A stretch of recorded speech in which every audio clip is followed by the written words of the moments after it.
I think. All right. Are we good? And I think we're good. We should be up and live, everyone. Welcome to the Frontline football stream. Yeah, we should be talking about head coaches today, which won't be that bad. Oh, that's actually a really good background, Jack. Holy, Got their official Frank Wright introductory press conference thing up here. cool. Dang, that actually looks super sick, though.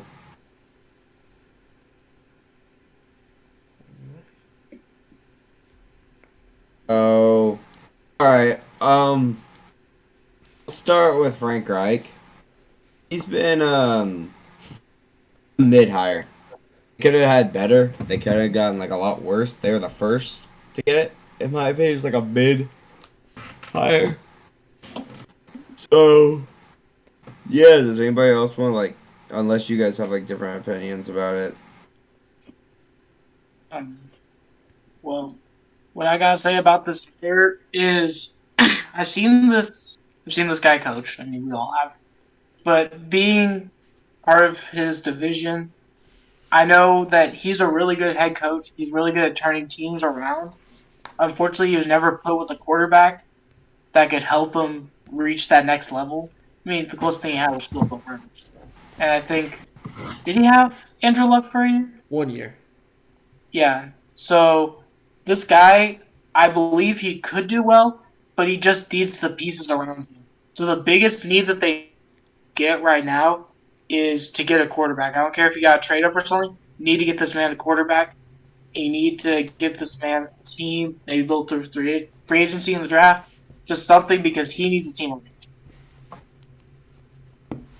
I think I'm gonna give Frank Reich a B higher.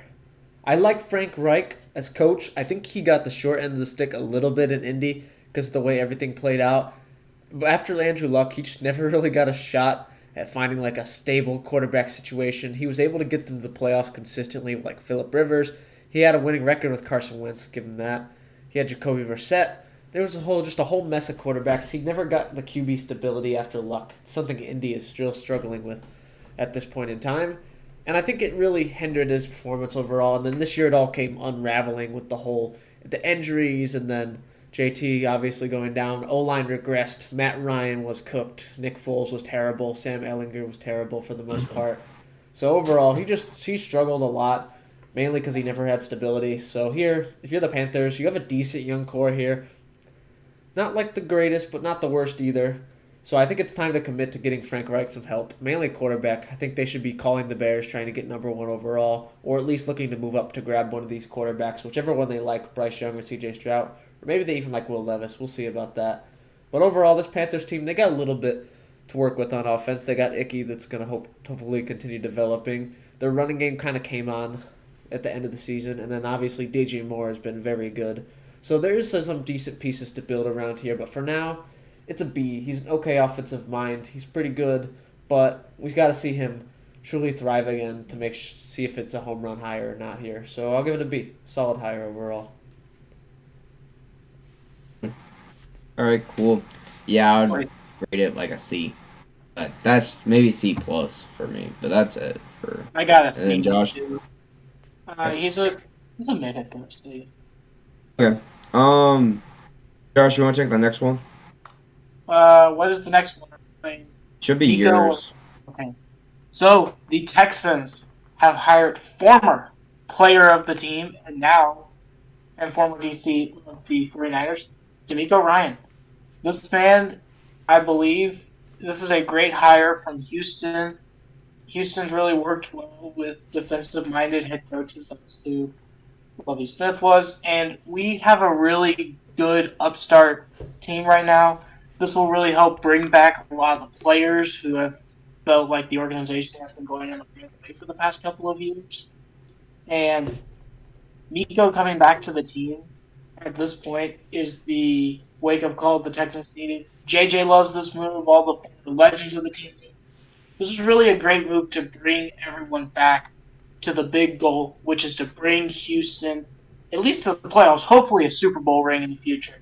But I believe with him, he's young and he knows Houston already. So that's a really good advantage that he knows over a lot of other head coaches who we could have hired.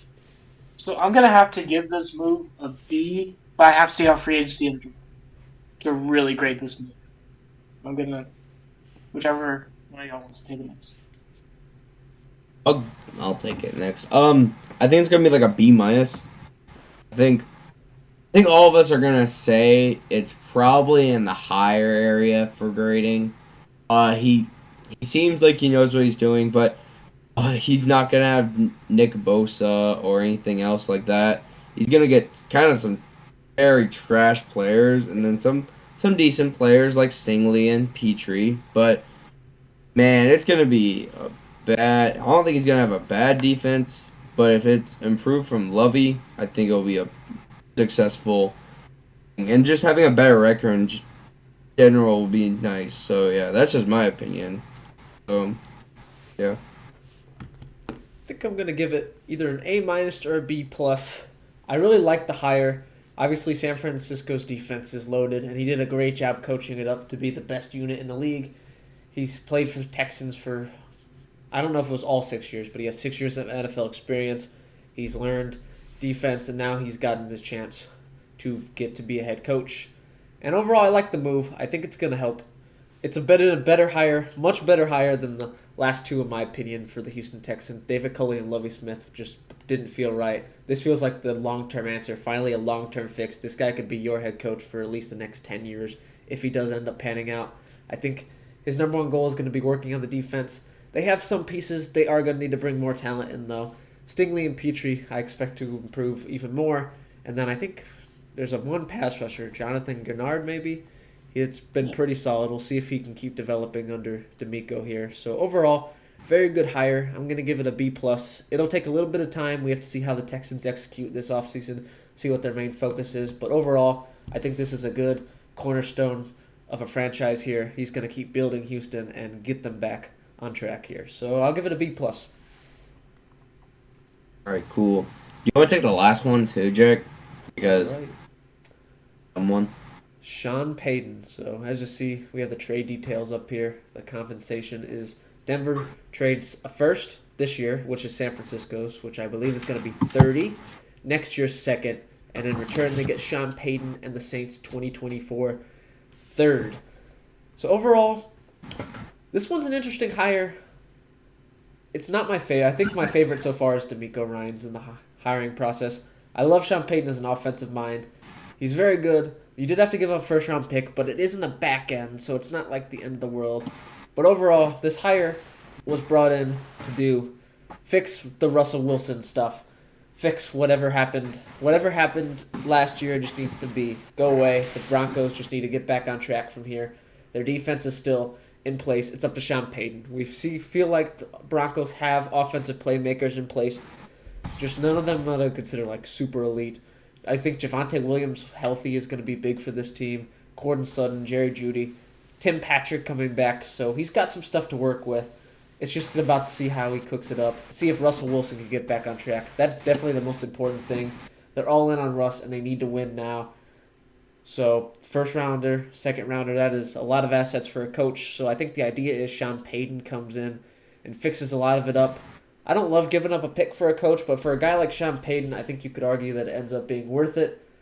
For now, I'm going to give it a B, but I think depending on how Russ pans out this season, it could either go down to like a C or a D, or it can go up to like a high A+, depending on how this Broncos team turns around. It's hard to get a read on, but overall, I think if you're the Broncos and you want to fix Russell Wilson, Sean Payton was probably your best bet out there. Any new coach trying to figure things out on the job would have made things complicated and challenging, and they would have had to learn together. Where Sean Payton's got a lot of experience. He's won a Super Bowl. And I think overall, he is your best bet to fix Russ. And if you have to give up a first-round pick to do that, then that's what you got to do. But for now, we'll keep it at a B- to B right now, with a lot of potential to improve, depending on what happens this season. Dang, he's had 9 winning seasons in the Saints head coach. That's kind of crazy. And then with that, he also has 1, Oh wait, no.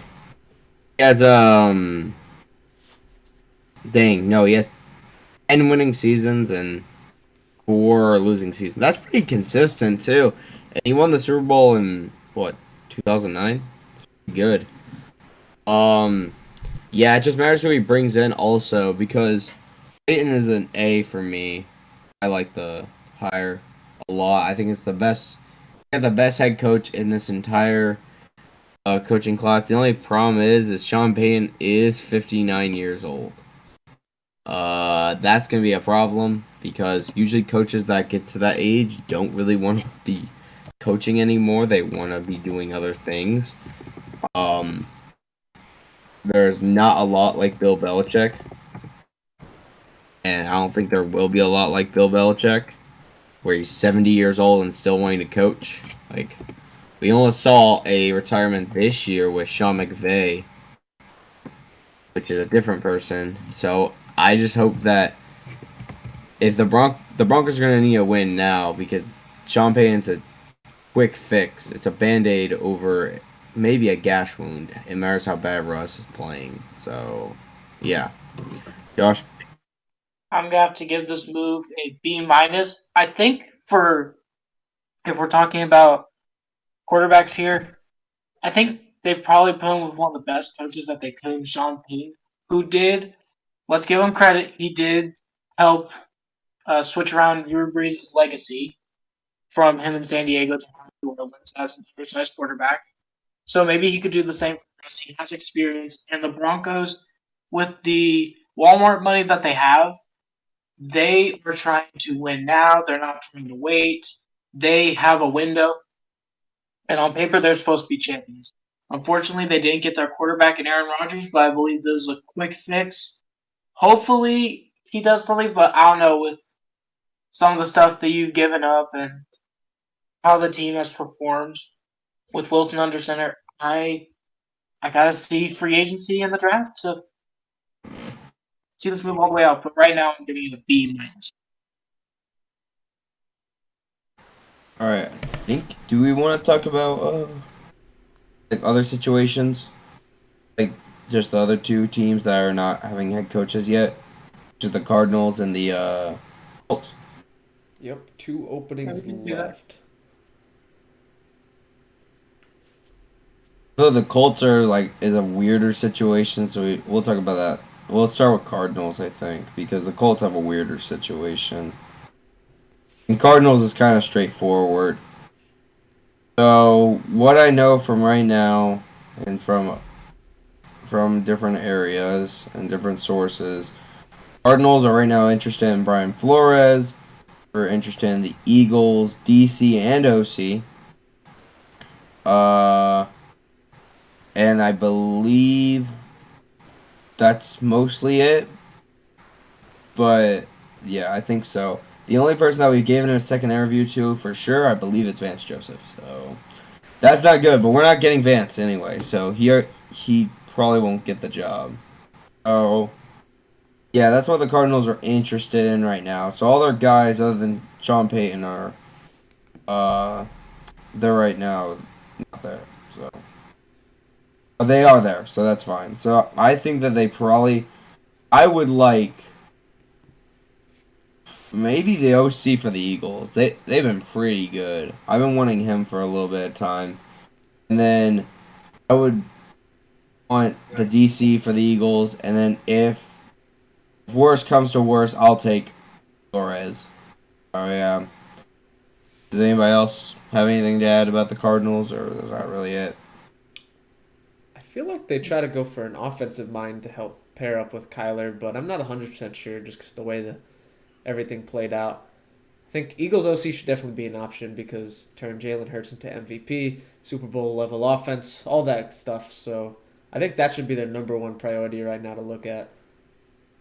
Yeah, but there's not like a lot of good offensive guys other than that guy. It's kind of a thin class. Yeah, Yeah, because they I have to go defense, and defense is important too. We still have like people like Isaiah Simmons and Xavier Collins. Like those guys are still really important to our team, and Buda Baker.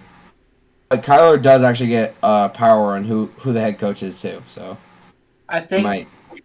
affect something.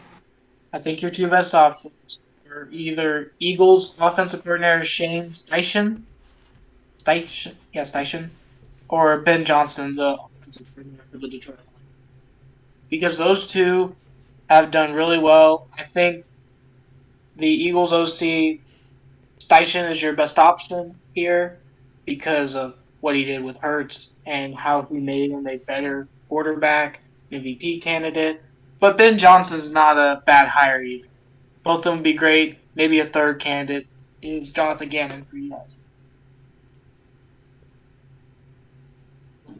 Yeah, I think that's mostly it about the Cardinals. And let's now talk about the weird situation. The Colts. Whoever wants to start us with, who are the Colts even interested in? Like, Anyone who will say yes. so we'll probably be stuck with Jeff Saturday again. We don't know Potentially. what Ursay's going to do here. Irsay wants to go with Jeff Saturday, but everybody that's not Jim Irsay does not want to go with Jeff Saturday. So they're Because kinda they stuck like in to the keep middle. their job. They like success. Let's see, so they've interviewed They've interviewed Mike Kafka, Giants OC. Dan Quinn is off the table. Brian Callahan, Bengals offense. Okay. Rich. Wink Martindale, Oh yeah, Wink. DC for Giants. They've also interviewed Aaron Glenn, Shane. Ooh, was Starkeesian? No, Shane Giant. So the Eagles OC, same guy. Ben Johnson, Raheem Morris. Okay, so they've interviewed a lot of candidates so far, but they don't really have. We don't have a loose idea of what they're even looking at right now. They haven't narrowed down. Probably should start figuring that out. Who would you Yeah, think that they should get? Ooh. Who should the Colts grab? I think first off, this may have go without saying. Don't hire Jeff Saturday as your full-time head coach. That would be a really bad idea.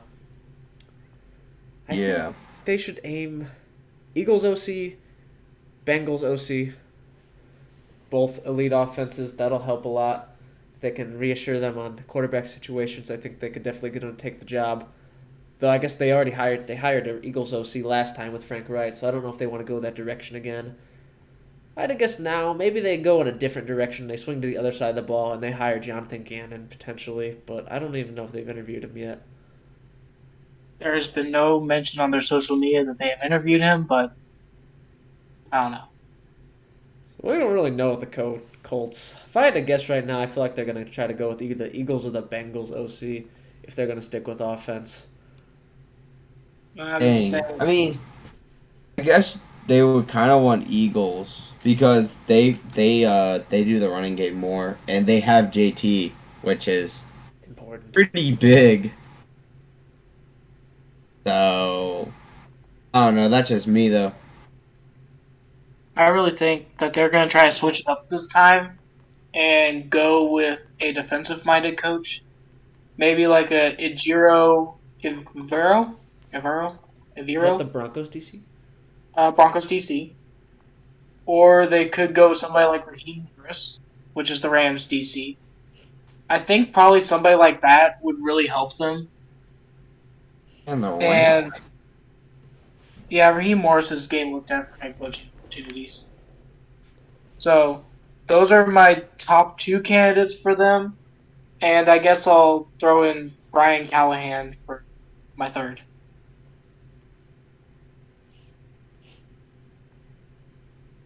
So yeah. I have no clue. So okay. I think they're gonna go with an offensive guy because they want their offense to look good. Yeah, I can see that, especially how they're going to be drafting C.J. Stroud, Bryce Young, and Will Levis. Yeah, because usually also, if you actually look at it, Cam Newton is a really good example of this. If you get a defensive-minded coach, your quarterback is going to have fundamental issues. And that's kind of what we've seen with Josh Allen. When they get a defensive-minded head coach, their fundamentals are a little weird. So maybe it's smart to get an offensive guy for head coach, so then their fundamentals are and their mechanics aren't weird, because that's been a But consistent thing. what if you That's just just have me like, though. well, if you have a long tenured OC, would that offset the problem? If you have a long-term OC, that's a little different though, and usually you can get a long-term OC, but the best quarterbacks that we've seen right now, like they're they probably have an offensive-minded head coach and not a defensive-minded. The only exception is Josh Allen. He regressed in not many areas, but he regressed a little bit Since Dable after left, losing he's a Dable. head coach in the end. Yeah, that's Gable just was a my great guy. opinion. Like all the good quarterbacks had like very good offensive-minded coaches that like very well known for how good they do. Like not even well known, they're just pretty good at their job. Like Jalen Hurts was a good example, or Andy Reid and Patrick Mahomes. That's a good example. So that's just my opinion. I think offensive coaches do a little bit better with their quarterbacks because they centralize around offense. You can find defensive coordinators easier than finding a offensive head coach, which is more important than defensive head coaches. That's just my opinion, though. That's why I always go offense before defense for coaches. Even though that kind of doesn't make any sense for the guys I just mentioned for Cardinals, but that's just me. If that makes any sense. Colts and Yeah. Cardinals can really go either way. Cardinals, we I have a mean, but better idea there's of, not but any good offensive guys, like offensive coordinators I want. So I have to go defense. yeah, the 'Cause we can't defense just run with coordinators no are head stronger. coach this season. Yeah, don't do that either. And don't hire Vance Joseph. I swear to, oh my, if we do, oh, I'm gonna be so mad. There's a lot of good DCs out there. I don't think I'd consider him one of the good head coaching candidates, though. Good at DC, and your DC has talent, or when your defense has talent.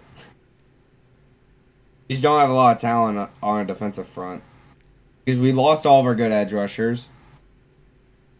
Um, we lost most of our corners that were good, or they just regressed out of their prime. Safeties are pretty fine. Linebackers are good now. He got dealt a bad hand when Chandler Jones left. Because Chandler Jones, I'm not saying that we'll win more games if Chandler Jones is there. Because he'll have J.J. Watt and Chandler Jones. So, that's just me, though. But yeah, I think that does it for our video because we're just going on tangents now. Any closing remarks from anyone? Nah, I just don't want Vance Joseph. Colts don't hire Yeah, Jeff Vance Saturday. Joseph, I'm going to cry. No Vance Joseph, no Jeff Saturday for these final two spots. We hopefully don't see those filled like that. You Is do there any that. other general stuff? It doesn't have to be about football that you guys want to put in, or no? No.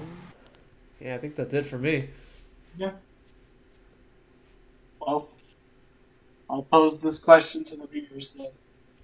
Since y'all know Valentine's Day is coming up, so make sure to mark your calendars. Well, we are going to be focused on off-season previews. I got to ask this question because it's our weird week. It's Pro Bowl. Where the freak do those giant teddy bears come from? I've never seen them gifted. I've never seen them bought. I see them at the store, but no one buys them. Do you just go to like a giant teddy bear shop and then they just appear in your significant other's hands? Like, where do they go? I just see them appear. Number one, we shouldn't be asking why they disappear because they just go in the girls' rooms. But How do we know that? We never see him again. We never see them again. They I'm could not be taken saying hostage. I'm not gonna say anything, Josh. Okay, I'm They not could saying be how I taken know. hostage by the teddy bear police. Just like, I'm nah, not you saying got how I know. I just kind of know. Okay. The other thing is, I remember seeing him in middle school. Um, like, but then also the principal, she did was they stuffed them all in the office. So when you walked into the front office, if you got like in trouble or anything like that, bro, it was wild. There was literally just a mountain of just. There's probably like 15 of them. There's like 15 stuffed like 5 foot bears or something like that. I just like I was just walking past. I'm like, what the heck is this? It was scary. It was like a minute. It was a menacing sight. Just seeing them all just stand up, bro. Yeah. Oh yeah, that's interesting. Yeah, Mystery that would giant be. teddy bears. Yeah. Hey, those giant teddy bears are no joke. They could, if you don't hold the right way, they could definitely suffocate you. Man, but like you can get them off of you. That's Depends on how strong you how are. did they get them out? That's my question. Now I'm actually confused because like I get why they put them in the front office, but like, how did you give them back to the kids? Like, is there just like Yeah. a I understand why they did that. That would be such a huge distraction. Oh yeah. Who knows? Or wait. That's odd to me. That's just Also, if you're taking it home, whenever you're taking it home, do you sit in the seat like it's a passenger, or do you put it in the trunk like it's a footstool? oh, if you put it in the trunk and a cop pulls you over though, Oh my gosh. Gotta put it in that's the just passenger funny. seat.